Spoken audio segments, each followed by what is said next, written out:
कौन जिम्मेदार था बंटवारे के लिए? बंटवारे का कारण क्या था? कि 1937 में अहमदाबाद में सावरकर जी ने कहा था कि आज यूनिटेरियन और समरूप राष्ट्र नहीं है।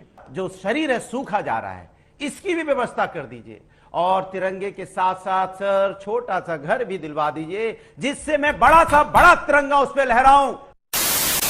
नमस्कार दोस्तों, स्वागत है आप सभी का आपके अपने YouTube channel the debate show में। मैं हाजिर हूँ एक और नई डिबेट वीडियो के साथ।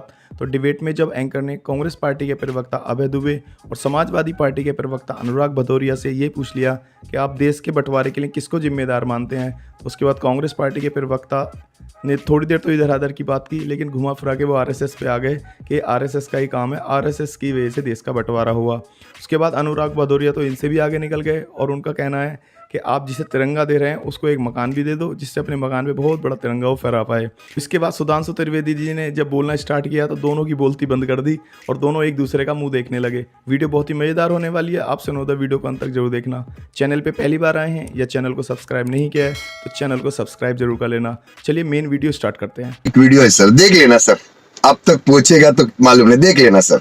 अभय जी, यही सीधा सा प्रश्न आपसे, बहुत छोटा सा, कौन जिम्मेदार था बंटवारे के लिए? बंटवारे का कारण क्या था? कि 1937 में अहमदाबाद में सावरकर जी ने कहा था कि आज यूनिटेरियन और समरूप राष्ट्र नहीं है, अर्थात दो राष्ट्रों का सिद्धांत उन्होंने दिया। पहले व्यक्ति थे या नहीं थे इस पर विवाद हो सकता है, लेकिन उन्होंने अपनी भावनाओं को रेखांकित किया।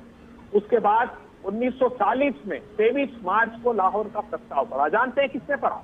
वो पढ़ा फजलुल हक ने मुस्लिम लीग की तरफ से।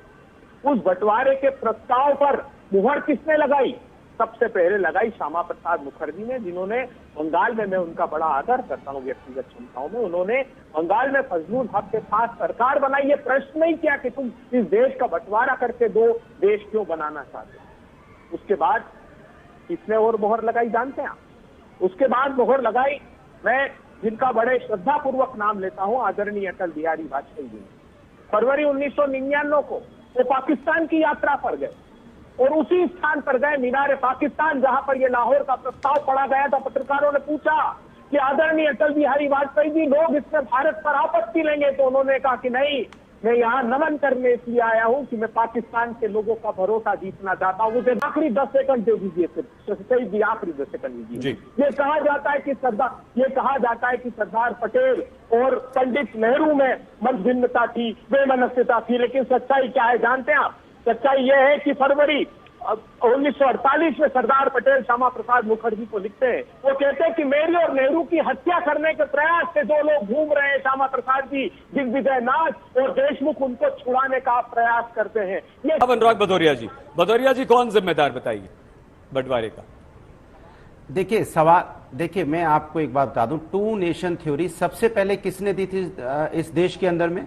सावरकर जी ने दी 1937 में। भाई सबसे पहले टू नेशन थ्योरी तो वही लेके आए थे ना। तो हम उस पे अब 1937, 1940 और इस पे जूझना नहीं चाहते। तिरंगा है जिसका आप लोग विरोध करते थे, 1948 में भी आपने विरोध किया, धूमधाम से विरोध किया। आपकी जो मदर पार्टी है वो तो तिरंगे को हमेशा मानती नहीं थी, उन्होंने 52 साल तक तिरंगा नहीं फहराया। चलिए बात गई, लेकिन आप ये धूमधाम से तो ये तो मत कहिए कि गांधी जी को उस समय राष्ट्रपिता मानते थे। आपने बोला थे क्या होता है? मानते थे, मानते हैं, मानते रहेंगे। आपकी मानसिकता में थोड़ी दिक्कत है, आप बीजेपी के डीएनए में दिक्कत है। आपने बड़ी आसानी से कह दिया उस समय गांधी जी को राष्ट्रपिता मानते थे था का कोई शब्द नहीं है हिंदुस्तान में।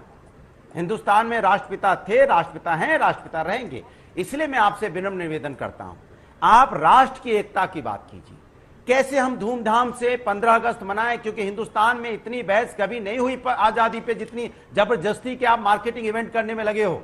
देश का तिरंगा, जो हमारा देश की आजादी को लोग धूमधाम से मनाते हैं, आपकी तरह तिरंगा बेचते नहीं है। 20 रुपए 30 रुपए में आप तिरंगा बेचते घूमते हैं आपके पार्टी के लोग। समाजवादी लोग तिरंगा मुफ्त में बांटते हैं, क्योंकि आजादी का हम चाहते हैं हर व्यक्ति तिरंगा अपने घरों पर लगाए। और तिरंगा के साथ साथ जब हम तिरंगा मुफ्त में बांटते हैं तो कई बार आवाज आती है, सर तिरंगा तो हम ले जा रहे हैं, ये मेरी आन बान शान है।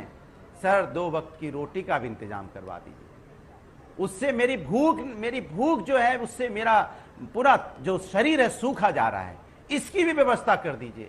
और तिरंगे के साथ साथ सर छोटा सा घर भी दिलवा दीजिए, जिससे मैं बड़ा तिरंगा उस पर लहराऊं, 12 महीने तक तिरंगा लहराता रहे।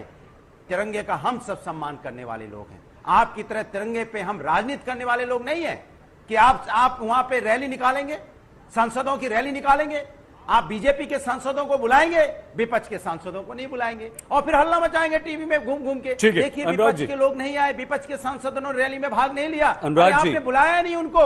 अरे लोकसभा स्पीकर एक बार बोलता है कि नहीं आना है सबको, तो सारे वहां पे संसद सदस्य आते। भदौरिया जी आप उसमें भी राजनीति करते हो, कम से कम तिरंगे पे राजनीति छोड़िए और मेरे साथ जोर से बोलिए भारत माता की जय। सीना तान के बोलिए जो आप नहीं बोल पाओगे। भदौरिया जी आपसे पूछा था जिम्मेदार कौन है भाई, जो लोग थे आप अगर साफ तौर पर कहते तो अच्छा लगता। अभी डॉक्टर त्रिवेदी देखिए, आपकी बात में थोड़ा संशोधन कर दूं सही जी। स्वतंत्रता विभाजन से पहले नहीं, विभाजन स्वतंत्रता से पहले आया, यह दुखद। नहीं बिल्कुल। दूसरा, हमारे दोनों जो विरोधी दल के प्रवक्ता हैं उनकी बातों में भी मैं संशोधन कर दूं। अभय दुबे जी ने यह कहने का प्रयास किया कि 1940 में टू नेशन थ्योरी आई और अनुराग भदौरिया जी ने कहा 1937 में। विशाल मिश्रा जी ने उसका उल्लेख किया। मैं सारे दर्शकों से कहता हूं जाकर चेक कर लीजिए 1916 लखनऊ कांग्रेस अधिवेशन, जहां पर यह प्रस्ताव पारित हुआ कि इस देश में कुछ ऐसे निर्वाचन क्षेत्र होंगे जहां से मुस्लिम ही चुन के जाएगा, यानी मुसलमानों के लिए पृथक निर्वाचन क्षेत्र होंगे। और इसके लिए बाकायदा कांग्रेस ने मुस्लिम लीग के साथ समझौता किया और कांग्रेस के उस सत्र के अध्यक्ष अंबिका चरण मजूमदार थे। वह लोकमान्य तिलक जी का अंतिम अधिवेशन था। और अनुराग भदौरिया जी, आप तो लखनऊ के रहने वाले, अपने शहर का इतिहास तो पता होना चाहिए। मुस्लिम लीग की बैठक रफाए-आम क्लब में हुई थी और कांग्रेस की मोती नगर में हुई थी। और वही इलाके जो 1916 में पृथक निर्वाचन क्षेत्र मान लिए गए थे, वही बाद में 30 साल बाद जाके पाकिस्तान बांग्लादेश बने। तब तो आरएसएस बना ही नहीं था। आरएसएस एक सेकंड अनुराग जी, आपका नंबर आ रहा है। में जब आपने अनुराग जी आ रहा है, बढ़ा दी, ये कांग्रेस का प्रस्ताव है। मैंने किसी का डिस्टर्ब नहीं किया है। मैं अपेक्षा करूंगा अपने अपने टर्न पे बोले, मैं एकदम शांति से बोल लूं अपने अपने टर्न पे। और उससे भी पहले एक ये मुस्लिम दो राष्ट्र की बातें मत कीजिए। ये बात 1871 में आ गई थी सर सैयद अहमद के जमाने में। और मैं नाम में थोड़ा कंफ्यूज भी हो सकता हूं, अल्ताफ हुसैन खाली शायद नाम था, नाम में मेरे से त्रुटि हो सकती है। उन्होंने बाकायदा एक कविता लिखी थी जिसमें उन्होंने लिखा था हम एक अलग देश हैं, हम इन लोगों के साथ नहीं रह सकते। तब तो सावरकर पैदा भी नहीं हुए थे। इसलिए मैं कह रहा हूं इतिहास की इन चीजों को आप देखिए तो ईमानदारी से देखिए, उसके ऊपर किसी प्रकार की राजनीति करने का प्रयास मत करिए। 1916 के बाद क्या हुआ? 1920 में जिन्ना की हैसियत इतनी बढ़ गई कि उसने कहा मैं महात्मा गांधी को महात्मा नहीं बोलूंगा, चूंकि यह हिंदू उपाधि है। इसीलिए हमने जितनी मूवीज देखी होंगी उसमें जिन्ना हमेशा मिस्टर गांधी बोलता है।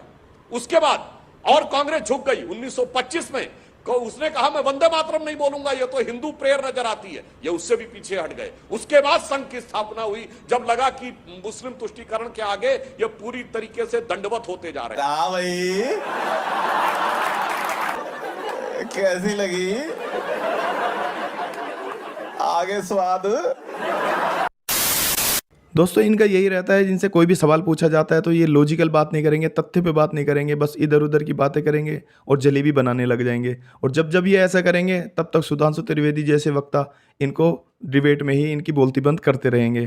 तो इस वीडियो में इतना ही। उम्मीद आपको वीडियो पसंद आई होगी। वीडियो पसंद आई तो वीडियो को लाइक कर देना, शेयर कर देना और चैनल को सब्सक्राइब किए बिना मत जाना। मिलते हैं अगली वीडियो में, तब तक के लिए जय हिंद।